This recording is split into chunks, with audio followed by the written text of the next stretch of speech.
Hola amigos, que la paz del Eterno esté siempre en sus hogares. José Moreno, servidor de Dios y también de su pueblo. En esta ocasión estaremos viendo, conociendo a Pablo, la segunda parte. En el video anterior estuvimos comenzando a ver quién es Pablo para entonces poder entender su mensaje. En esta ocasión estaremos viendo la segunda parte de Conociendo a Pablo. Pero antes de ello, ¿qué te parece un poco de humor?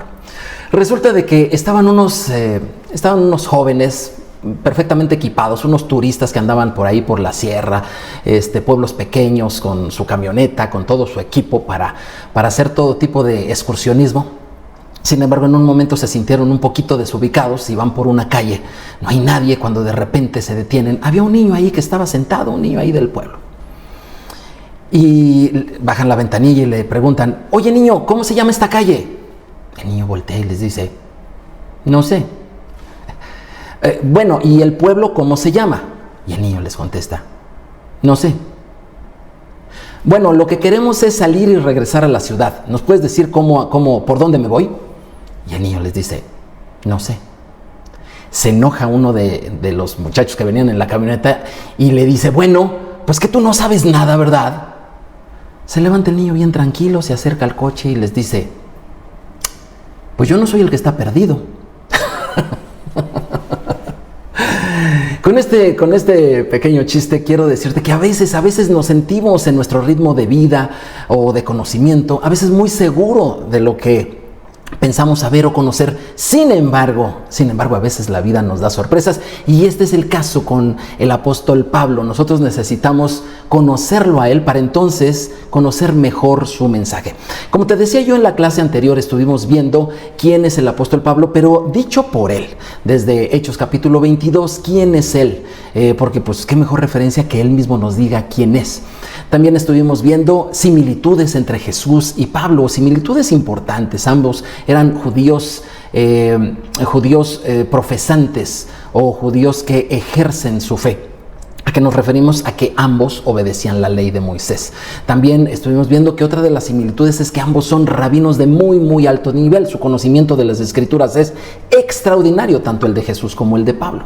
También vimos que ambos son celosos, así los vemos en las Escrituras. Y esto se refiere a que cualquier cosa contraria a la Torá, a la instrucción bíblica, pues ellos no estaban dispuestos a aceptarlos. Pero también dentro de lo que estuvimos viendo en la clase anterior, que te invito a que la veas para que veas más detalle, vimos las diferencias entre Jesús y Pablo y cómo estas diferencias hacen de Pablo una pieza muy interesante en la predicación de las Escrituras a la humanidad entera. ¿Por qué Jesús lo escogió a él? Terminamos la clase con las primeras ocho credenciales que Pablo presentó de sí allí en el libro de los Hechos, y ahora en esta ocasión estaremos viendo, para empezar, otras 8 credenciales que Pablo presenta de sí mismo, pero ahora en la carta a los Filipenses. Acompáñame ahí, por favor.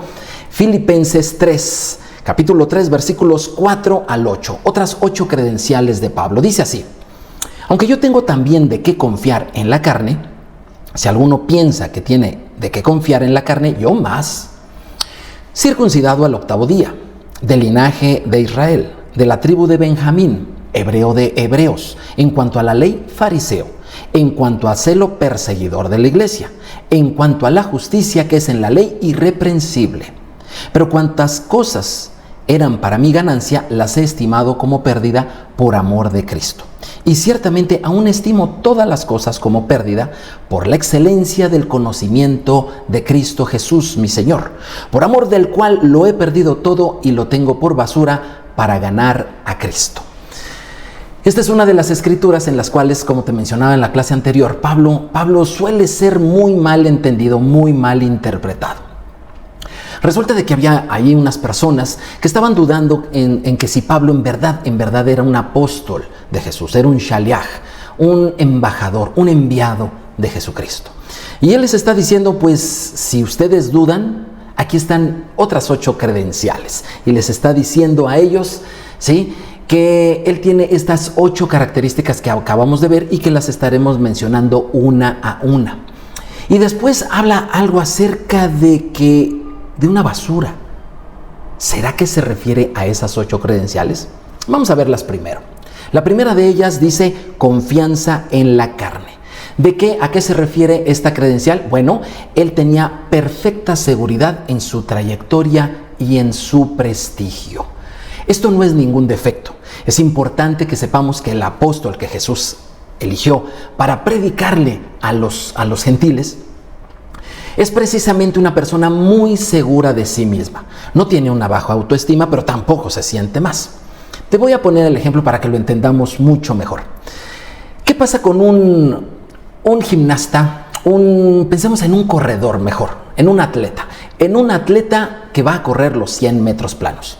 Cuando llegue la competencia, él no va a improvisar. Él lleva meses, tal vez años, entrenando, adaptando las capacidades de su cuerpo para llevarlas a correr esos 100 metros por debajo de los 10 segundos.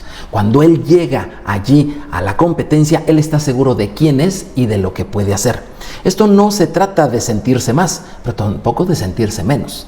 Esa persona está seguro de su trayectoria y además ha hecho otras competencias que le han dado un prestigio y decimos, está rankeado dentro de una lista de competidores y él es capaz de correr eso. Bueno, pues eso es lo que tenía Pablo. La confianza en la carne significa que él sabe quién es y de lo que es capaz de hacer. Segunda credencial que presenta, circuncidado al 8º día. ¿Por qué presenta Pablo esta credencial? Bueno, pues porque la circuncisión era la señal del pacto para el pueblo elegido por Dios. Y si él lo está diciendo que es circuncidado al 8º día, esto significa que él sí puede ser apóstol de Jesucristo, porque él, al igual que Jesucristo, él está dentro del pacto desde su nacimiento. A los 8 días ya tenía la primera de las marcas. Tercero, israelita, es decir, del linaje de Israel. Obviamente, toda la Biblia habla de Israel. Y entonces, pues el apóstol Pablo es una persona que está dentro del contexto del tema, del interés de un Dios que se conecta con el ser humano y para ello elige una familia, la familia de Israel, y de la cual él es parte. Cuarta credencial que él presenta, benjamita. ¿Por qué el apóstol Pablo dice que es de la tribu de Benjamín? Bueno, si tú estudias la Biblia te vas a dar cuenta que el primero de los reyes, sí, el primero de los líderes de esa nación, hablemos humanamente, fue de la tribu de Benjamín. Fue un hombre llamado Saúl y precisamente por eso a Pablo le ponen el mismo nombre, Saulo. Así es su verdadero nombre. Él después se puso Pablo para identificarse con la gente no judía, pero su nombre es Saulo. Y dice, pues sí, en honor a ese primer líder, pues es que yo estoy aquí. Imagínate que en una comunidad, pensemos en una comunidad, ya que andamos con los deportes, pensemos que en una comunidad deportiva hay personas de muy alto nivel, que son líderes en su área, en su esfera. Imagínate que de repente llegan allá donde tú estás y uno de ellos te dice, pues yo juego regularmente con ese grupo de personas líderes de este deporte. ¿Qué vas a pensar? Bueno, pues esa persona tiene dotes de liderazgo, está muy capacitado y Pablo está diciendo algo similar al mencionar que él es de la tribu de Benjamín. Pero dice hebreo de hebreos también. ¿Esto a qué se refiere? Bueno, si tú has estudiado las escrituras, también vas a saber, porque Pablo le está hablando a gente que conoce las escrituras, vas a saber que de las 12 tribus, es decir, de los 12 hijos de Jacob, el único que nació dentro del territorio de Israel fue precisamente el menor, Benjamín. Por eso es el dicho hebreo de hebreos. Otra de las credenciales es que es fariseo. ¿Qué impresión tienes tú de los fariseos? En tiempos de Jesús, en tiempos del apóstol Pablo, había muchos segmentos al interior del judaísmo. Había los saduceos, había los esenios, también estaban los sicarios, los celotes, en fin, varios tipos de personas de perspectivas en cuanto a las escrituras. De entre ellos, el más equilibrado, el grupo más equilibrado, el que veía las cosas con mayor balance en las escrituras, era nada más y nada menos que el grupo de los fariseos. Y Pablo pertenece a ellos. Él siempre se identificó así como fariseo. Otra es celoso, y no es porque el apóstol Pablo estuviera casado, de hecho él mismo lo dice, ¿verdad? No, celoso significa que verdaderamente él solamente aceptaba lo que las escrituras dijeran. Si se presentaban ideas filosofías o inclusive hasta doctrinas que fueran contrarias a las Escrituras, él no dudaba en presentar obviamente su oposición a todo aquello que estuviera en contra de las Escrituras. Y finalmente la octava credencial dice irreprensible. Dentro del mundo judío esto es algo muy fácil de entender. ¿Irreprensible a qué? Es decir, no se le puede regañar en cuanto a qué. A Pablo no se le podía reprender, no se le podía regañar en cuanto a la obediencia a la Torá. De la misma manera que a Jesús nadie le pudo decir nada que él estaba haciendo en contra de la ley de Moisés, así también Pablo nadie le pudo decir que él estaba haciendo algo en contra. Así que estas son las 8 credenciales, 8 cosas muy valiosas por las cuales Pablo dice, algunos dicen que no tengo el currículum suficiente como para ser enviado apóstol de Jesús, pues les presento estas 8 cosas muy valiosas que son indiscutibles credenciales para poder serlo. Pero después nos habla algo de basura. ¿Será que Pablo se está refiriendo a que estas sus valiosas 8 credenciales son basura? Definitivamente no tendría ninguna lógica, ¿verdad? Si primero se está defendiendo su apostolado con ellas, pues ¿cómo después les va a decir que no valen? No, a lo que se está refiriendo es precisamente a lo que sus opositores le daban mucho valor. ¿Sabes a qué le daban mucho valor los que querían oponerse al apóstol Pablo? Ellos le daban mucho valor a su estatus. Ellos le daban mucho valor al cómo los ve la gente y al qué dicen de ellos. Pablo dice, no, fíjate que no. En lugar de estarme preocupando por qué dice la gente, cómo me ve, qué imagen tienen de mí, no. Yo me he ocupado de abrillantar mi vida con estas cosas. Yo me he ocupado verdaderamente de hacer de mí una persona digna del Evangelio de Jesucristo y no basar mi liderazgo en apariencias, en influencias, en el qué dirán, el cómo me ven. Dice eso, basar mi influencia, mi vida o mi ministerio en ese tipo de cosas, eso es basura. Y entonces el apóstol Pablo empieza precisamente su ministerio. Ahora vamos a ver qué pasó con este hombre que sufrió tantas cosas, no solamente defendiendo su apostolado, sino llevando el evangelio a todos lados. Él sufrió, obviamente, el ser malentendido, como ya te he dicho. Él sufrió agresiones físicas, verbales. Él sufrió amenazas de muerte. Es más, él fue apedreado. Él fue apedreado varias veces, él fue lastimado a azotes varias veces, él fue difamado. ¿Por qué este hombre siguió y persistió en llevar el mensaje de las Escrituras? Y aquí lo interesante, a los no judíos. Siendo el judío, siendo el fariseo, siendo el Estado, teniendo toda la capacidad de volcarse sobre su mismo pueblo, sobre los judíos, y enseñarles a ellos, ¿por qué se fue a los gentiles? Esto es algo interesante. Me han preguntado varias veces esto y yo encuentro 2 razones importantes. Pero para ello yo quiero decirte que el apóstol Pablo ha sido visto de una manera y yo creo que esta es la manera generalizada en la que lo hemos visto en Occidente. De hecho, esta es una de las pinturas que pretenden representarlo y que es una de las más famosas. ¿Será que Pablo era este? Ahora te estoy presentando otra imagen, que de acuerdo con las credenciales de Pablo, es posible que esta segunda imagen nos pueda representar más bien cómo es que Pablo era. Te decía yo, si nosotros entendemos bien quién es Pablo, ese judío, ese fariseo, que está perfectamente orgulloso en un sano sentido de haber sido circuncidado, de la tribu de la que viene, celoso, irreprensible en cuanto a las Escrituras. Es decir, Pablo siempre vivió obedeciendo las Escrituras, siempre, durante toda su vida, y jamás predicó algo en contra, igual que Jesús. Ninguno de los dos predicaron algo en contra. Es decir, ni Jesús ni Pablo predicaron nunca que la Escritura ya no era vigente, o que una parte ya no era vigente, o que alguna parte simple y sencillamente para ti, para mí, esto no sería. Eso no lo hicieron ellos, al contrario, ellos fueron celosos, observantes de la Torah.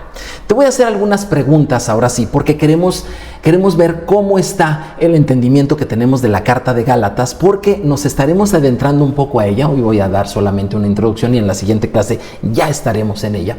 Pero yo quisiera a ti y a mí hacernos estas preguntas que muchas veces se sacan supuestamente de la carta de Gálatas, una carta muy importante que al apóstol escribió. Primer pregunta, y quiero que me contestes allí en tus comentarios. ¿Qué se necesita para ser salvo? ¿Qué has aprendido tú? Ahora, seguramente eres de la cristiandad, no importa de qué denominación, pero tú has aprendido qué se necesita para ser salvo. Por favor, contéstamelo según lo que tú has aprendido.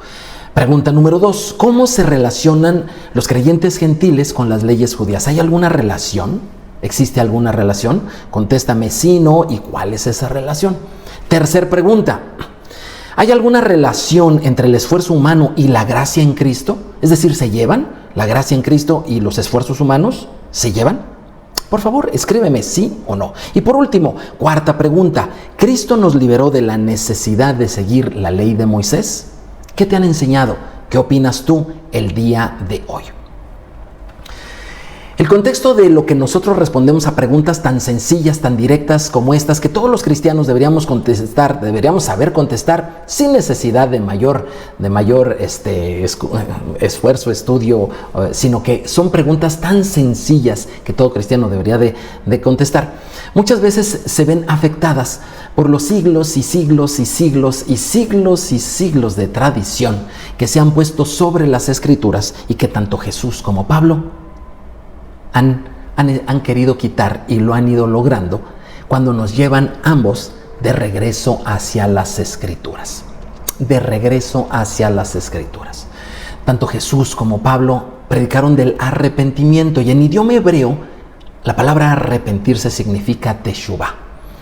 Y para ti, para mí, arrepentirse puede significar algo, pero teshuvah, tanto para un judío del primer siglo como lo es Jesús o como lo es Pablo, teshuvah significa arrepentirse, pero significa sobre todo regresar, volver, regresar. Eso significa teshuvah. Y así que si estamos viendo acerca del ministerio de Pablo y vamos a introducirnos a la carta de Pablo y algunas otras más, es importante que entendamos qué significa para él el arrepentirse. Significa regresar, pero ¿regresar a qué? Si tú estudias las Escrituras, si tú lees los Evangelios, te va a hacer mucho sentido cuando este concepto que te estoy compartiendo de todo corazón, tú lo encuentras en las enseñanzas de Jesús, porque siempre Jesús nos va a llevar a regresar a las Escrituras, al Dios de Abraham. Él siempre nos va a llevar a regresar al amor al prójimo. Él siempre nos va a llevar a regresar a eso. Muy diferente de llevarnos hacia alguna religión, alguna doctrina en especial. No, ambos nos van a llevar a regresar a las Escrituras. Pero como te decía, y vamos a terminar esta clase hablando de qué es lo que hizo que Pablo sorteara naufragios, azotes, difamaciones. ¿Qué fue lo que él lo motivó, a pesar de que inclusive a veces se quedó casi solo? ¿Qué lo motivó a seguir llevando este mensaje fuera de Israel? Vamos a ver la primera de las razones, la cual está relacionada con la identidad individual del creyente. Hechos 9, 13 al 18. Entonces Ananías respondió al Señor: he oído mucho acerca de este hombre, está hablando de Pablo. ¿Cuántos males ha hecho a tus santos en Jerusalén? Y aún aquí tiene autoridad de los principales sacerdotes para prender a todos los que invocan tu nombre. El Señor le dijo: ve, porque instrumento escogido me es este para llevar mi nombre en presencia de los gentiles y de reyes y de los hijos de Israel. Porque yo le mostraré cuánto le es necesario padecer por mi nombre. Interesante. Resulta de que, tú sabes, ¿no? Pablo cayó al suelo camino a Damasco, una luz lo cegó y le dijo: ¿quién eres, Señor? Y de esa luz salió una voz que le decía: yo soy Jesús. Saulo, Saulo, ¿por qué me persigues? ¿Quién eres, Señor? Yo soy Jesús, a quien tú persigues. ¡Wow! y le dio instrucciones para que entrara a la ciudad de Damasco, y allí en Damasco había un creyente de nombre Ananías, al cual el Señor por su parte le dijo: va a venir a ti Saulo, quiero que ores por él. Y entonces Ananías sabía que Saulo era fuerte y que estaba en contra de los llamados del camino, es decir, de los que seguían a Yeshua, a Jesús de Nazaret, pues. Y entonces le dice: no, oye, ¿quieres que ore por él? Pero donde se entere, porque se va a enterar de que yo creo en ti, Señor, de que yo creo en Yeshua, de que yo creo en Jesús, en cuanto se entere, pues será mi muerte. Y entonces le dice: ve porque él me es instrumento. Es un instrumento para mí, es una herramienta que yo voy a utilizar, muy especial para llevar mi nombre, dice, entre los gentiles y reyes y los hijos de Israel. Cuando vamos al texto más original, que esto tú lo puedes ver en una Biblia interlineal, te invito a que allí tú consultes en internet alguna Biblia interlineal. Vas a ver dos palabras que te señalé, te remarqué en el texto. La primera de ellas es gentiles. ¿Qué significa gentiles? Para ti, para mí, ¿qué significa gentiles? Para un judío como lo es Jesús del primer siglo, ¿qué significa gentiles? Cuando vamos al texto más original, la palabra gentiles ahí del griego es la palabra ethnos, que significa gente, pero también significa naciones. Es decir, Jesús necesitó a Pablo por su perspectiva, por su perfil, por lo que él es, lo que él era en ese momento. Lo necesitó precisamente para llevar el mensaje de las Escrituras a las naciones. Ya habíamos visto en clases pasadas cómo Jesús no interactuó casi nada con los gentiles, casi nada, interactuó muy poco. Sí oró por ellos, sí les liberó, sí les sanó, pero su interacción con ellos fue muy poca. Él se dedicó a las ovejas perdidas de la casa de Israel, obviamente. Pero para los gentiles, él ocupó a Pablo. Y él quería que Pablo fuera a las naciones. Esa es la primera palabra que te puse. La otra palabra que te remarqué es muy sencilla, es la palabra y. Es la palabra del griego te, que significa obviamente y, sí, pues es una conjunción, pero es algo más que eso. Significa a sí mismo.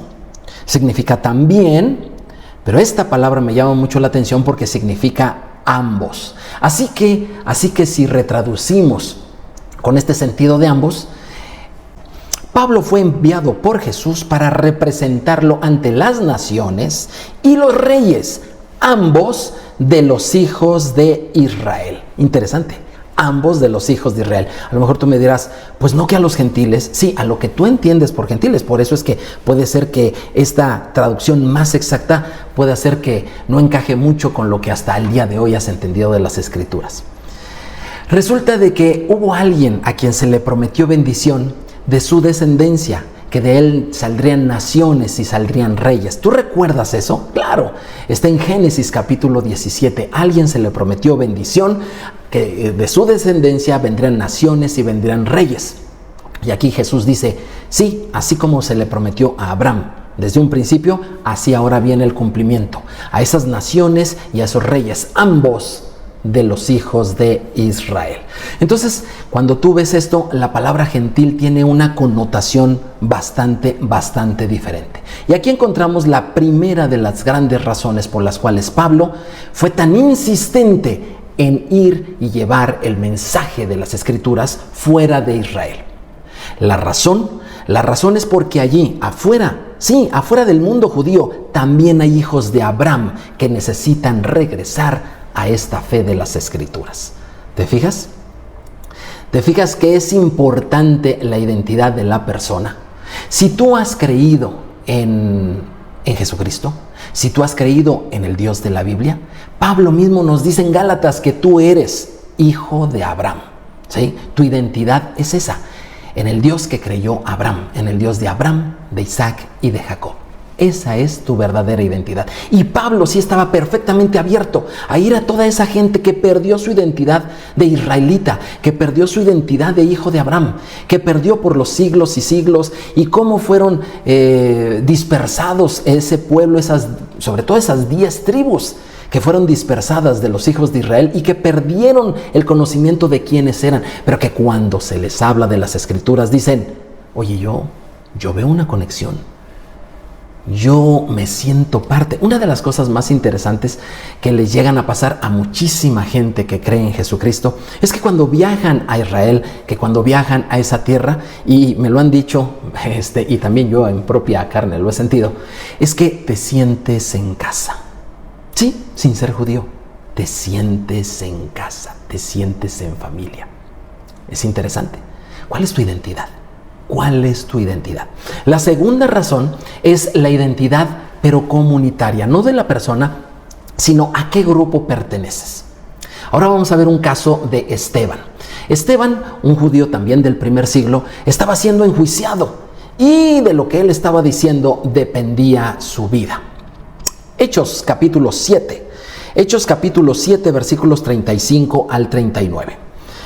Y está Esteban y dice, a este Moisés, a quien habían rechazado, sí, porque siempre a los libertadores los rechazan, dice, a quien habían rechazado diciendo, ¿quién te ha puesto por gobernante y juez? A este lo envió Dios como gobernante y libertador por mano del ángel que se le apareció en la zarza. Este lo sacó habiendo hecho prodigios, señales en tierra de Egipto y el Mar Rojo, y en el desierto por 40 años.